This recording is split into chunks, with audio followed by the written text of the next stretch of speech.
In this guide, I'm going to show you how to play Violence District on mobile on Roblox. This is Aiden from JustBoz, and before we get into this guide, make sure to like the video and subscribe to the channel with all notifications on. It really does help with the channel and it lets us know that you want more content like this, so we greatly appreciate it. If at any point throughout this guide you did have any questions, just ask them down in the comment section below and we can help you out further. I'm going to be doing my best to reply to every single comment down there. Now you could just open up the Roblox app on your device, whether it's an iPhone, an Android, an iPad, whatever it might be, whatever your mobile device is. Just search for Violence District, open up the game and tap play.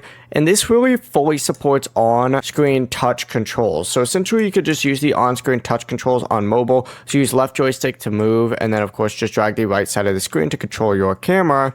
And then buttons for sprinting, interacting, using items, and activating abilities will also appear on screen whenever they're available.